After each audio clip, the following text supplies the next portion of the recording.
우리는 살아가면서 참 많은 걱정을 합니다. 자녀에 대한 걱정, 건강에 대한 걱정, 또 미래와 또 비즈니스에 대한 염려와 걱정을 하죠. 그리고 그 염려와 문제는요, 파도처럼 쉴 틈을 주지 아니하고 계속해서 밀려오는 것이 사실 우리 인생의 여정 가운데 찾아오고 있습니다. 사실 물질 문명이 발달을 하면 살아가는 것이 더 편안해야 되고 오히려 더 삶의 그 질이 더 높아져야 되는데 스트레스는 더 많아지고 또 정신적인 문제들은 더 심해지는 것이 오늘의 현실이죠. 우리가 잘 알고 있듯이 러시아와 우크라이나의 이 전쟁, 또 핵 전쟁으로 치달을 수 있는 이 어려운 현실, 잘못된 그 문화로 인한 그 축제 과정 속에서 수많은 젊은이들이 죽음을 맞이해야 되는 어려운 상황들, 그건 개인의 삶에서도 그렇고 가정에서도 그렇고 공동체적으로도 국가적으로도 또 교회적으로도 마찬가지더라고요. 그래서 우리는 늘 스트레스에 시달리면서 살아가죠. 그래서 우리 주변에 보면은요, 불안장애로 힘들어하는 사람들이요, 우리가 생각한 것보다 더 많습니다. 아마 여러분들 가운데도 그런 분들이 계실 거예요. 그 증상은 어떤 증상입니까? 항상 마음이 불안한 생각으로 막 가득 찬 거예요. 막 긴장이 되고 예민해지고 막 초조하고 이 사소한 일에도요 막 지나치게 염려하면서 놀랜다는 거예요. 얼마 전에 제가 알고 있는 목사님과 대화를 하는데 목회에 대한 대화였죠. 근데 참 공감이 되더라고요. 요즘의 성도들 가운데 불안장애로, 공황장애로 힘들어하는 분들이 자꾸 늘어나고 있다라고 하는 그 이야기를 하시더라고요. 우리의 삶 가운데 두려움이라는 것이 이렇게 계속해서 찾아온다라고 하는 거예요. 그건요, 여러분이나 목회자인 저도요, 예외가 아니라는 거예요. 코비드 팬데믹의 이 상황이 장기화되면서 더 많은 사람들이 우울감을 갖고 있고, 더 심하게는 우울증으로 힘들어하고 두려움과 불안과 염려 속에서 살고 있어요. 여러분, 오늘 본문에 나오고 있는 이스라엘 백성들이 그런 마음을 갖고 있어요. 그래서 미래에 대한 불확실성 때문에 찾아오는 그 근심과 두려움과 염려가 있어요. 여러분, 이스라엘 백성들은 지금 430년 동안 애굽의 종살이를 하고 난 뒤에 지금 이 과정 속에서 나타나는 이 말씀이거든요. 근데 아마 이런 생각을 했을 거예요. 하나님께서 우리를 잊으셨나? 아니, 하나님께서 어디 계시는지 좀 알고 싶어요. 왜 우리와 함께하지 아니하시는가?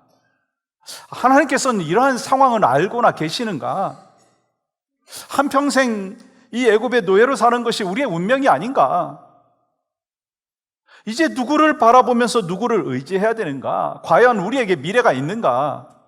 근데요, 하나님께서는 이스라엘 백성들의 눈물과 고통을 다 보고 한숨 소리도 듣고 계셨어요.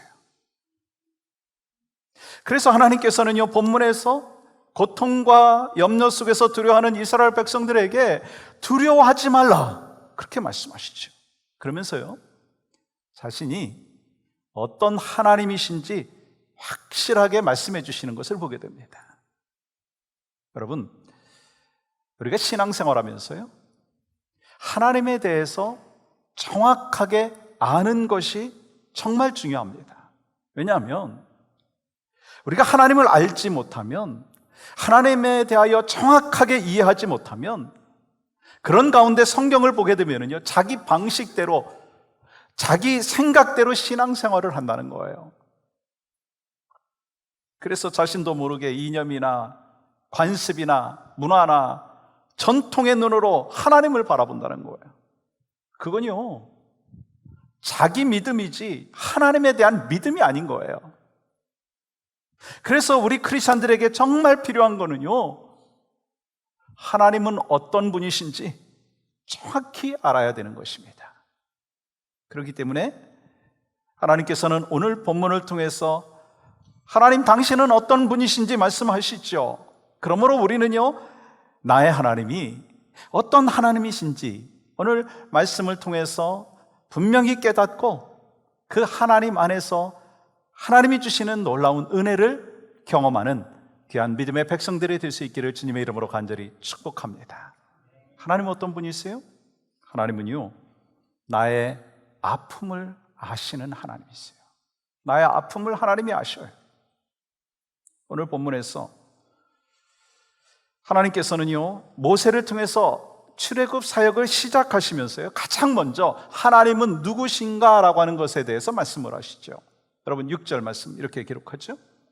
또 이르시되 나는 내 조상의 하나님이니 아브라함의 하나님, 이삭의 하나님, 야곱의 하나님이라. 모세가 하나님 배우기를 두려워하여 얼굴을 가리매. 하나님 자신에 대해서 소개를 하고 있는데 그 내용이요, 좀 특이합니다. 아니, 모세에게 출애굽이라고 하는 정말 엄청난 그 사명을 주실 때는 먼저 전지전능하신 모든 것을 하실 수 있는 하나님에 대해서 소개하는 것이 우리가 생각하고 있는 커먼센스, 상식 아닌가요? 근데 내 조상의 하나님, 아브라함의 하나님, 이삭의 하나님이라고 소개를 하여요. 그리고요, 7절 말씀은 이렇게 기록하고 있어요. 7절 이렇게 기록하죠. 여호와께서 이르시되 내가 애굽에 있는 내 백성의 고통을 분명히 보고. 여러분, 이스라엘 백성들을 향하여 지금 뭐라고 말씀하시죠? 내 백성. 무슨 뜻인가? 너희는 내 거야. 그 말씀이 뭐죠? 내가 너희들을 끝까지 책임질 거야 라고 하는 의미가 담겨져 있습니다. 이렇게 하나님께서는 이스라엘 백성들을 끝까지 책임지시는데, 그러면서 인도하시는데 이유가 뭐냐? 과거 그들의 조상, 즉 아브라함과 이삭과 야곱에게 맺으신 그 언약을 기억하게 하기 위함이라고 하는 것입니다. 그리고 그 약속을 믿도록 하고 약속하신 것을 의지하도록 하기 위함인 것입니다. 다시 말해서 네 조상의 하나님일 뿐만 아니라 네 하나님이 되기를 원한다라고 하는 말씀입니다. 여러분, 제가 장례식을 집례를 할 때 선조들이 이올로지 조사를 하잖아요. 많이 그렇습니다. 그때 가장 제가 은혜를 받는 부분이 있어요. 그게 뭐냐면 이 할머니, 할아버지께서 가르쳐 주신 그 하나님, 그 하나님을 저도 믿고 구원받았습니다. 언젠가 천국에서 우리 할아버지 만날 거예요. 언젠가 천국에서 할머니 만날 거예요. 여러분, 그러한 이 선조들의 신앙의 고백을 막 들으면은요, 장례식이지만 막 감사가 있고 은혜가 되더라고요. 오늘 본문에서도 하나님께서는 이스라엘 백성들과 우리를 향하여 내 조상의 하나님이 너의 하나님이 되기를 원한다라고 말씀하시는 거예요. 여러분, 이를 위해서 필요한 게 뭐죠?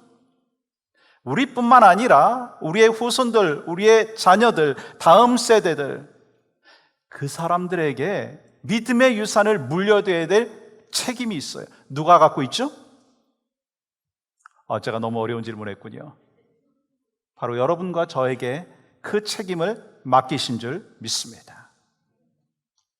제가 늘 말씀드리지만 애들이 다 크니까 말 안 들어요. 내 하이스쿨 때까지는 내가 믿음에 대해서 얘기했지만 그 이유는 내가 얘기해도 안 들으니까 전 케어하지 못합니다. 혹시 그런 분 계세요? 아니, 자녀가 지금 50이 넘었어요. 그거 어떻게 믿음에 대해서 이야기하고 신앙생활 하라고 이야기할 수 있습니까? 여러분, 아니에요. 주님 앞에 가는 그 순간까지 하나님께서 우리에게 맡겨주신 사명은 믿음의 유산을 여러분의 자녀들에게 다음 세대에게 전하라. 그건요, 우리가 주님 앞에 가는 그날까지 힘써 감당해야 될 사명인 줄 믿습니다. 여러분, 그리고 7절과 8절에서 이렇게 말씀하고 계신데요, 우리 한번 같이 읽겠습니다. 시작. 여호와께서 이르시되 내가 애굽에 있는 내 백성의 고통을 분명히 보고 그들이 그들의 감독자로 말미암아 부르짖음을 듣고 그 근심을 알고 내가 내려가서 그들을 애굽인의 손에서 건져내고 그들을 그 땅에서 인도하여. 지금 이스라엘 백성들의 상황은 어떤 것이죠? 애굽에서 430년 동안 종살이했던 사람들이에요. 그러면서 이제 세상에서 다 어찌 보면 잊혀진 사람들이에요. 이 요셉이 살아있을 때는요, 이스라엘 백성들이요 환대를 받았지만 요셉이 죽고 요셉을 알지 못하는 새로운 왕이 되었을 때 이스라엘 백성들은요 고통이 시작되었습니다. 여러분, 그 고통이 얼마나 심했는지 그 탄식의 모습이요, 출애굽기 2장 23절은 이렇게 기록하죠. 여러 해 후에 애굽 왕은 죽었고 이스라엘 자손은 고된 노동으로 말미암아 탄식하며 부르짖으니 그 고된 노동으로 말미암아 부르짖는 소리가 하나님께 상달된지라. 그들이 왜 불안해했을까요? 하나님께서 자신들을 잊고 있다라고 생각했기 때문 아닌가요? 그래서 하나님께서 정말 우리를 알고 계시는가? 우리가 아브라함의 자손이라고 하는데, 우리에게 약속된 땅이 있다고 하는데 정말 우리가 들어갈 수 있을까? 아니, 이렇게 노예로 살다가 죽고 마는 것은 아닌가? 그러나 하나님은 어떤 하나님이시죠? 이스라엘 백성들의 고통의 모습을 보셨어요. 부르짖는 소리를 들으셨어요. 그들의 험난한 그 종의 삶의 모습을 아셨어요. 그리고 내려가서 건져내고 인도하여 약속의 땅으로 데려가려 하시는 분이 하나님이신 거예요. 다시 말해서 하나님께서는 애굽에 있는 하나님의 백성들의 고통을 보시고 부르짖는 소리를 들으시고 근심하는 것을 아셨다라고 하는 거예요. 한순간도 그들의 그 모습을 외면하지 아니하시고 그들을 기억하고 계셨다라고 하는 거예요. 오히려요, 하나님께서는 이스라엘 백성들을 하늘의 별과 같이 바다의 모래알과 같이 많게 하겠다고 약속하고 또 그 약속의 말씀을 신실하게 지켜주셨어요. 70명 밖에 안 되는 이스라엘 백성들이 애굽에서 430년이 지난 후에 그들의 그 숫자는요 200만이 넘는 그 민족으로 부흥하게 되었어요. 비록 현실은 고통스러운 시간이지만 하나님의 약속이 성취되는 훈련의 과정이었다는 거예요. 그리고 여러분, 고통받는 백성들을 보고 듣고 아셨어요. 히브리어 원어로 본다라고 하는 말씀은요 깊이 관심을 갖고 들여다본다는 거예요. 깊이 관심을 갖고 들여다보는 거예요.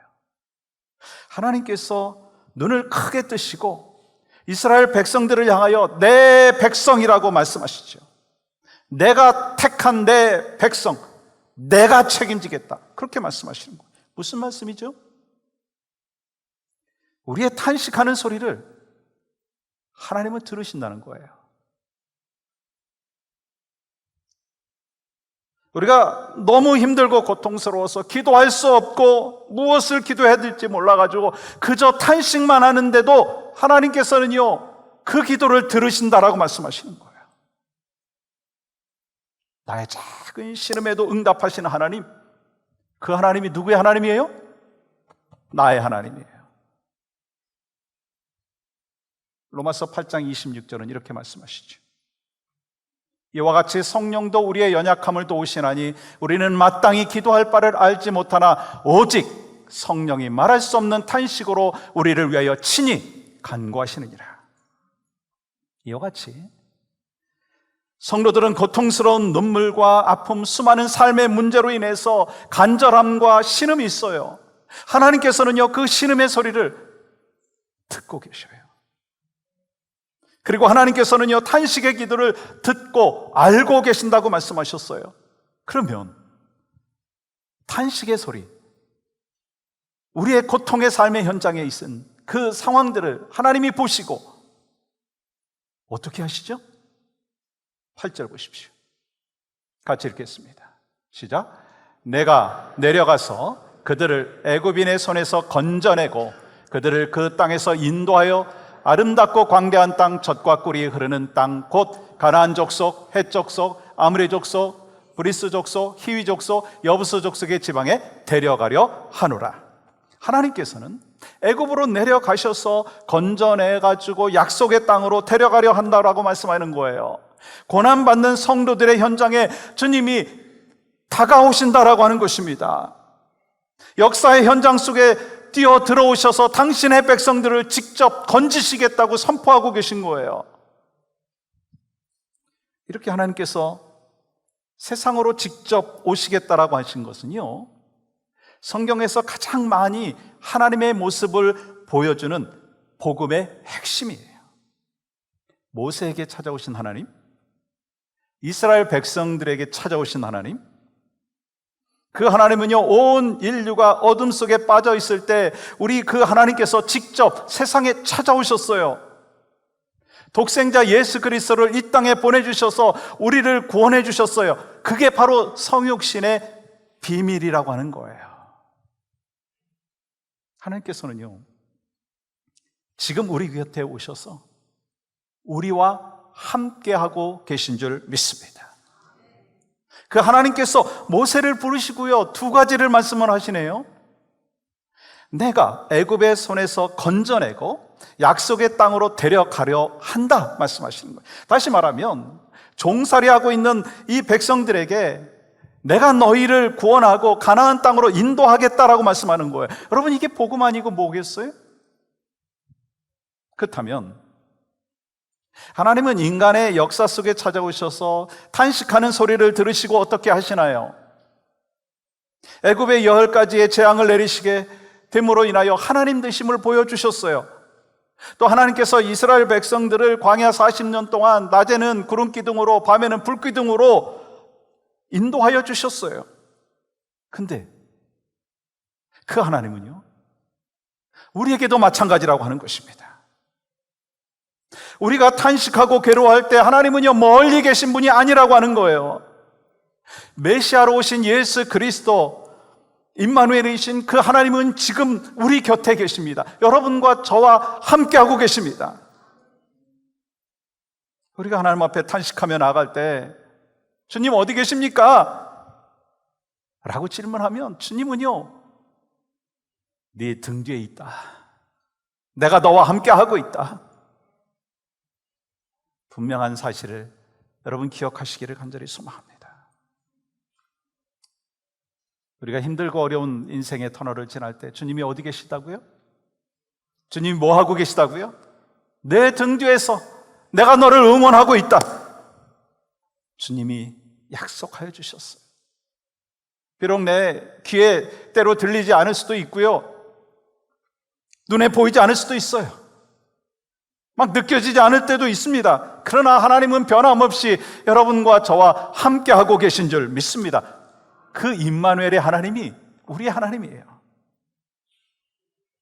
때로는 우리가 혼자라고 느껴질 때가 있어요. 아무도 없다. 아이고, 자식들도 다 성이 없다. 배우자도 때로 참 내 맘 몰라준다. 아니, 성도들도 그렇다. 아니, 목회자도 그렇다. 그렇게 생각할 수 있습니다. 누구도 위로해주지 못하고 누구도 내 마음을 몰라주는 그 상황 속에서 도대체 하나님은 어디 계십니까? 라고 하는 그 상황 속에서, 암담한 상황 속에서도 하나님께서는 나의 모든 아픔을 아시고 나와 함께 하시고 이 어려운 인생의 터널을 지나가게 하시고 극복하게 하시는 하나님이신 줄 믿습니다. 그 하나님 안에서 우리가 살아야 되는 거예요. 두 번째는요, 하나님은 어떤 분이세요? 나를 통해서 역사하시는 하나님이라는 거예요. 하나님께서는 나의 아픔에 귀를 기울이시고 들으시고 인도하시고 회복하시는 하나님이십니다.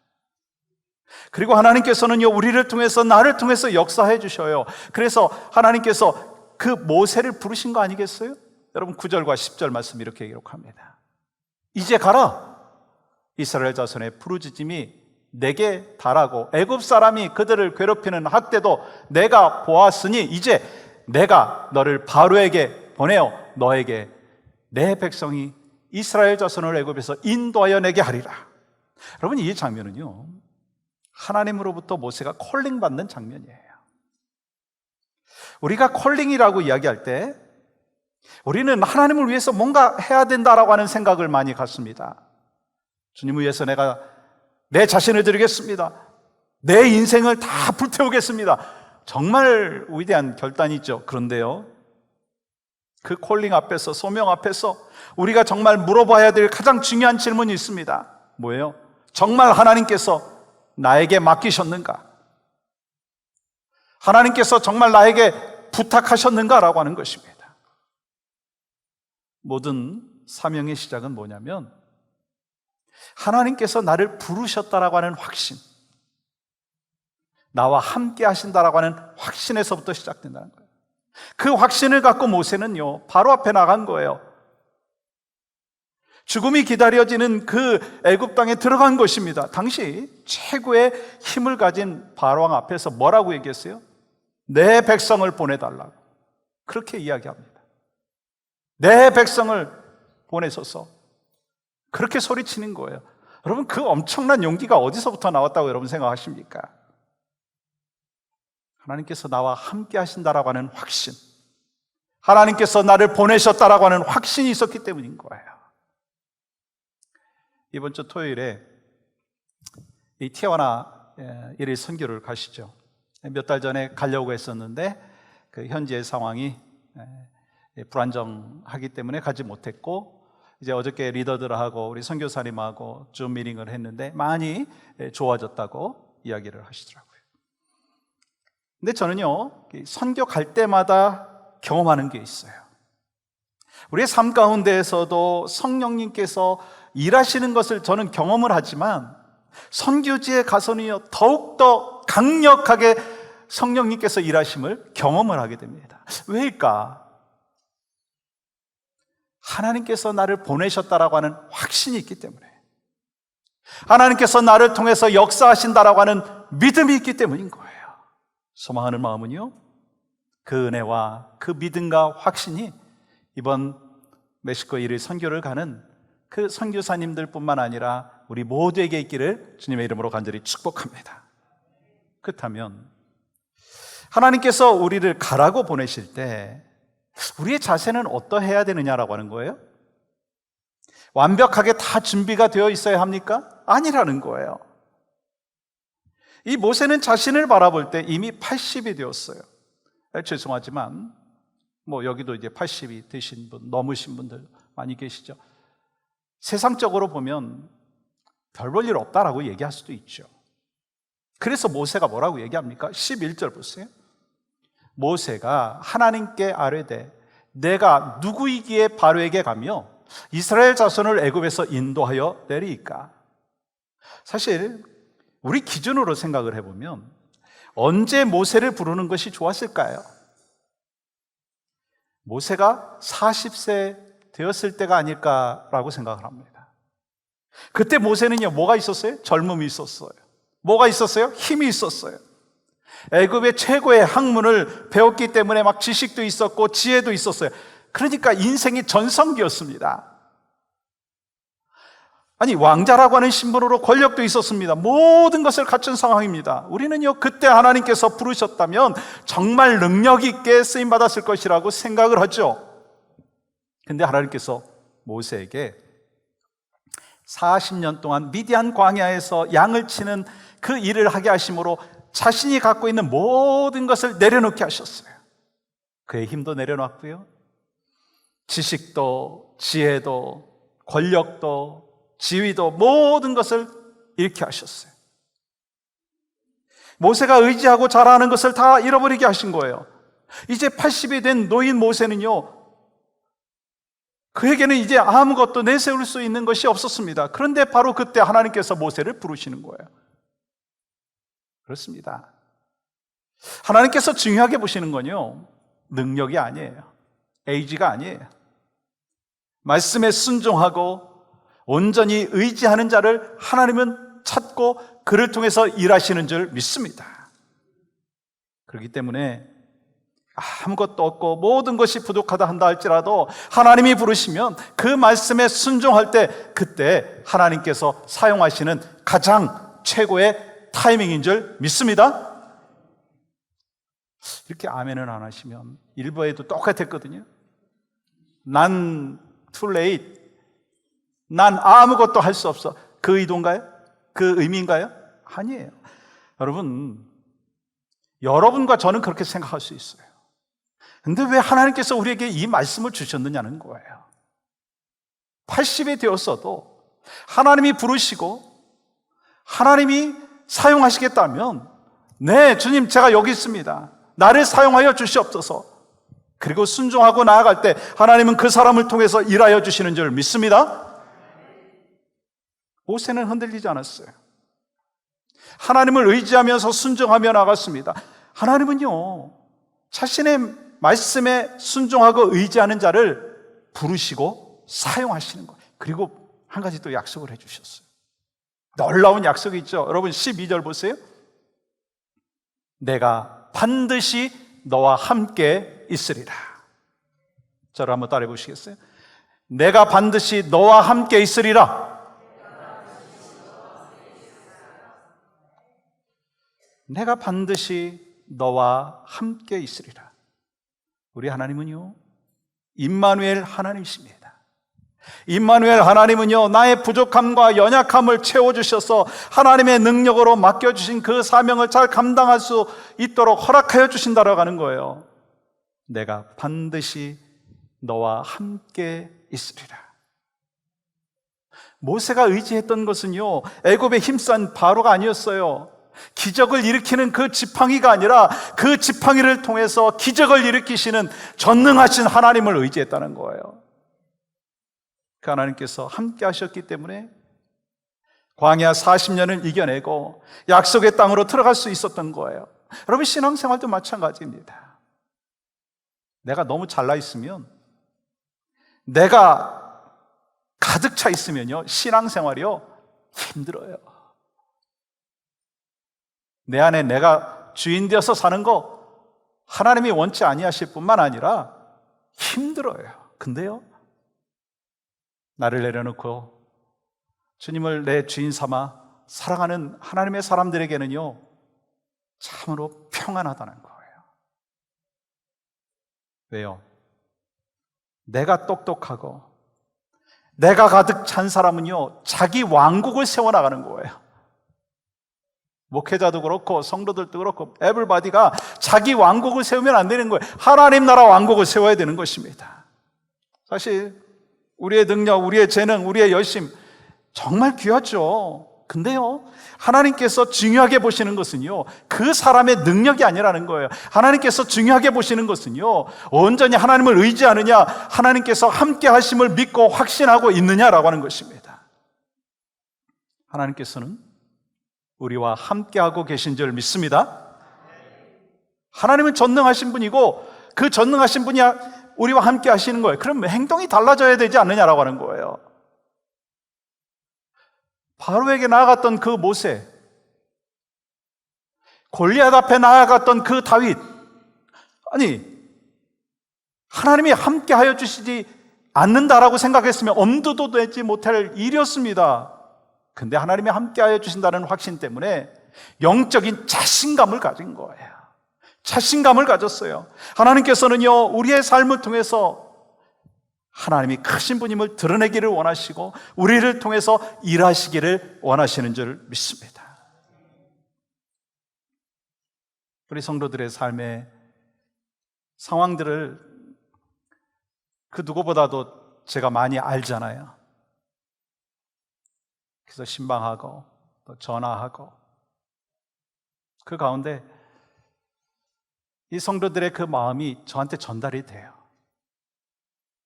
하나님 어디 계세요? 왜 내 아픔을 외면하고 계신가요? 혹시 하나님 저를 잊으신 것은 아닌가요? 왜 이렇게 고통의 삶이 길게 계속되는 것인가요? 사실 제가 그분들 앞에 자신 있게 하나님 붙잡고 승리하십시오, 하나님이 고쳐주실 것입니다 라고 말씀을 드리지만 사실 저도 뒤돌아서 참 마음에 또한 아픔과 염려가 반복되는 것이 저의 모습이더라고요. 그렇지만 저는 믿고 확신하고 있어요. 이스라엘 백성들이 430년 동안 고통의 삶의 현장 속에서 눈물을 흘리고 애통해하고 탄식하고 있었던 그 삶의 현장에 하나님은요 외면하지 하시고 다 보고 계셨어요. 신음소리를 들으셨어요. 알고 계셨어요. 거기서 끝났나요? 그러면 복음이 아니죠. 하나님은 우리에게 복음을 주셨어요. 내려가서 건져내어 인도하시고 회복시켜 주시는 하나님. 그 하나님 누구의 하나님이에요? 나의 하나님이에요. 그 하나님 안에서 여러분과 제가 살아야 될 줄 믿습니다. 사랑하는 여러분, 우리 모두는 하나님의 부르심을 받은 하나님의 일꾼이요 예수님의 제자예요. 세상에서 예수님의 제자로 살고 하나님의 일을 하면서 교회를 섬기는 거 여러분 내 능력이 아니에요. 하나님의 능력으로 감당하기를 원합니다. 그렇기 때문에 내가 누구이며 어떤 능력을 가졌느냐라고 하는 것보다 하나님이 나와 함께 하신다라고 하는 그 믿음이 중요한 거예요. 그래서 우리 크리스찬들에게 있어서 정말 중요한 질문, 그 심플한 질문이 있어야 됩니다. 하나님께서 나를 보내셨나? 하나님께서 나와 함께 하시는가? 우린 답을 알죠. 뭐예요? 하나님은 언제나 나와 함께 하셨고 지금도 함께 하고 계시고 나중에도 함께 하고 계시는 줄 믿습니다. 그러므로 우리가 질문해야 될 또 다른 질문은 뭐냐면 나와 함께 하시는 하나님과 내가 동행하고 있는가? 주님과 손 붙잡고 걸어가고 있는가? 죄송하지만 제가 목사인데 설교 준비를 하면서도 주님과 손 붙잡고 주님과 동행함을 잊고 설교 준비할 때가 있어요. 제가 그렇다면 여러분은 어떠시겠어요? 그래서 다시 돌아옵니다. 그래, 주님이 성령님께서 나와 함께 하시지. 그것을 리마인드 합니다. 여러분, 하나님은요 여러분을 그냥 혼자 내버려 두시는 하나님이 아니세요. 우리의 삶의 현장 가운데 우리와 함께 하시고 우리를 붙잡아 주시고 우리에게 사명을 맡겨주시는 하나님. 그렇기 때문에 우리는요 하나님께서 함께 하여 주시는 그 은혜, 그리고 또한 감당할 만한 능력을 주시는 하나님, 그 믿음으로 오늘 또 내일 또 승리하며 하나님과 더불어 주의 영광을 드러내는 아름다운 역사를 온 세상에 펼치는 귀한 삶이 이번 한 주간의 삶 가운데서도 여러분과 저에게 있기를 주님의 이름으로 간절히 축복합니다.